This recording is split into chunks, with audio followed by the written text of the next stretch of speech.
దశ ఈ చట్టాన్ని చూస్తే చాలా భయంకరమైన చట్టం. ఏ మాత్రం కూడా ఆలోచించకుండా ఈ చట్టాన్ని తీసుకురావడం చాలా సమస్యలకు దోహదం చేసింది. ఎన్నో రోజులుగా లాయర్స్ అయితే ప్రజలను చైతన్యవంతులు చేస్తూ ఎక్కడికక్కడ ఆందోళన చేశారు.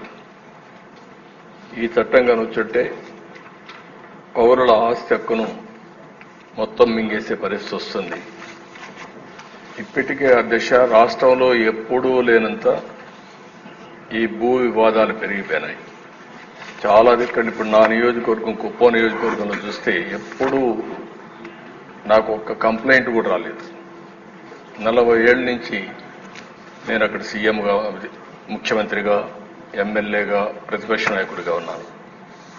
ఈ 5 ఏళ్లలో జరిగిన అవకతవకలు ఆ నియోజకవర్గంలో ఎక్కువ కంప్లైంట్లు వచ్చేది భూ వివాదాలపైన వచ్చాయి.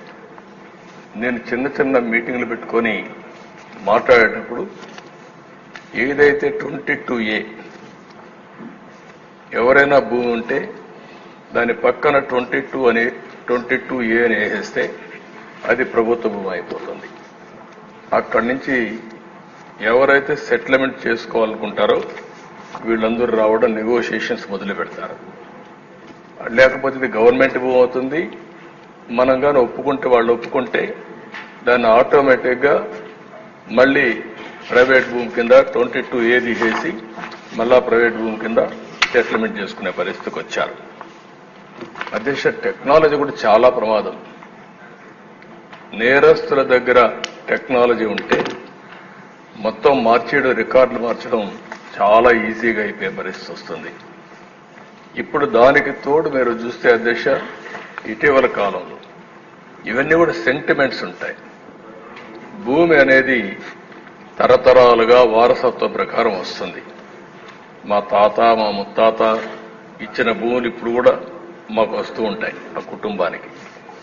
అలాంటి భూమిలో పట్టాదారు పాస్ పుస్తకాలు ఇవ్వడం ఆనవాయితీగా పెట్టుకుంటాం. రాజముద్రేస్తాం, అంటే ప్రభుత్వం ముద్రేసిస్తాం. అలాంటిది ముఖ్యమంత్రి ఫోటో వేసుకొని పట్టాదారు పాస్ పుస్తకాలు ఇవ్వడం అంటే సెంటిమెంట్స్తో ఆడుకోవడం. ఇది ఎక్కడ చూడలేదు దేశ, ఎవ్వరూ చేయలేదు ఇంతవరకు కూడా. అలాంటివి చేశారు. అప్పటికే ప్రజల్లో చాలా కోపం ఉంది, ఆవేదన ఉంది, ఆవేశం ఉంది. ఏమీ చేయలేని పరిస్థితిలో ఉన్నారు. అయితే ఇటీవల భూ సర్వే కూడా అన్నారు. ఈ భూ సర్వే కూడా దిశ మొత్తం సెటిల్మెంట్ చేస్తామనే ఉద్దేశంతో చేసి డబ్బులైతే ఖర్చు పెట్టి ఎక్కడికక్కడ వివాదాలు పెంచారు, కానీ ఎక్కడా వివాదాలు తగ్గించే పరిస్థితి లేదు. దానిపైన కూడా నేను చాలా స్పష్టంగా చెప్పాను. హోల్డ్ చేశాం, స్టే చేశాం. ఇవన్నీ క్షుణ్ణంగా స్టడీ చేసిన తర్వాతనే చేస్తామని చాలా స్పష్టంగా హామీ ఇచ్చాం. అధ్యక్ష, ఈ చట్టం వల్ల పౌరుల ఆస్తి మొత్తం లాగేసే పరిస్థితి వస్తుంది. అంటే ఇంకా రాను ఇందులో మీరు చూస్తే అధ్యక్ష, వెరీ ఇంట్రెస్టింగ్. నేను అన్ని మీటింగుల్లో మాట్లాడాను. కనీసం ఒక్క మాట మేము ఇది చెయ్యము, ఇది ఉద్దేశం లేదని ఒక్క మాట చెప్పలేదు. అంటే ఇందులో చూస్తే భూ వివాదంలో 533 సివిల్ కోర్టు అధికారాల్ని సెక్షన్ 338 నిషేధిస్తుంది. అంటే ఇంక అధికారం లేదు. ఎక్కడికి పోవాలి? నేరుగా హైకోర్టుకి వెళ్ళాలి. ఎంతమంది హైకోర్టుకి వెళ్ళగలుగుతారు? అంటే ఇక్కడ ఏ విధంగా పెట్టారో మనకి దీన్ని బట్టి అర్థమవుతుంది. ఇంకొక పక్క ఏ వ్యక్తినైనా ల్యాండ్ టైటిలింగ్ ఆఫీసర్గా నియమించుకోవచ్చు 5(1). అంటే ఇప్పటికే మనం చూస్తున్న సాక్షిలో పనిచేసే అందరినీ తీసుకొచ్చి ప్రభుత్వంలో పెట్టారు. రేపు కూడా వీళ్ళ గుమస్తాలు మొత్తం తీసుకొచ్చి ఇక్కడ పెట్టేస్తారు. వాళ్ళ గుమస్తాలు పెడితే మన జాతకాలు వాళ్ళు రాస్తారు. ఏమవుతుంది అధ్యక్ష? అదే రికార్డు మీరు ఒకసారి చూస్తే ఎవరైనా సరే ఈ భూమి నాదని ఒక పిటిషన్ పెడితే ల్యాండ్ ట్రిబ్యునల్కి వెళ్ళిపోతుంది. ఇంక ట్రిబ్యునల్కి వెళ్ళిపోతుంది, ఆర్బిట్రేషన్. అంటే ఇంకా మన చేతుల్లో లేదు ఇది. అంటే మీరు వివాదాలు పరిష్కారం చేయవలసిన ప్రభుత్వం ప్రైవేట్ ఆస్తులను లాగేయడానికి ఎత్తుగడలేసే పరిస్థితికి వచ్చారు. ఇవన్నీ కూడా దిశ ఒకటి రెండు కాదు. ఇందులో మనం చూస్తా ఉంటే భారత వారసత్వ చట్టం రాజ్యాంగంలోని ఆర్టికల్ 21, 246, 300కు విరుద్ధంగా ఉంది.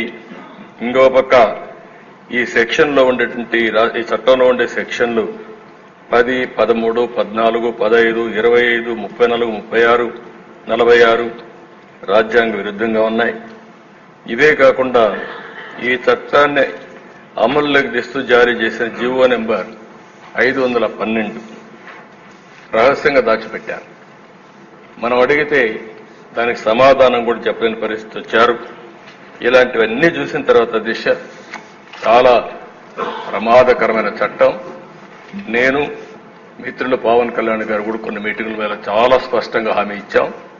మేము వచ్చిన వెంటనే ఈ చట్టాన్ని రద్దు చేస్తామని చెప్పాం. ప్రజలు నమ్మారని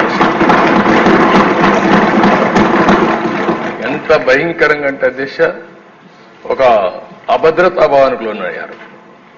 మళ్లీ దుర్మార్గమైన ప్రభుత్వం వస్తే మా ఆస్తులకు మాకు రక్షణ ఉండదు అనే పరిస్థితికి వచ్చారు. అధ్యక్ష కొంతమంది ఇక్కడి నుంచి అమెరికాకి వెళ్లారు, వాళ్ళకి భూములు ఉన్నాయి, వేరే దేశాలకు వెళ్లారు, వేరే రాష్ట్రాలకు వెళ్లారు.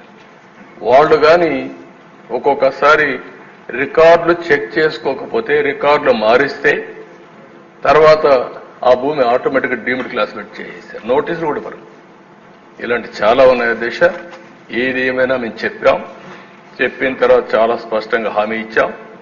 హామీ ప్రకారం మొదటి సంతకం ఏదైతే నేను చెప్పానో డిఎస్ఏ అని మొదటి 5 సంతకాల్లో ఈ ల్యాండ్ టైటిలింగ్ యాక్ట్ కూడా పెట్టి రద్దుకు ప్రతిపాదన పెట్టాం.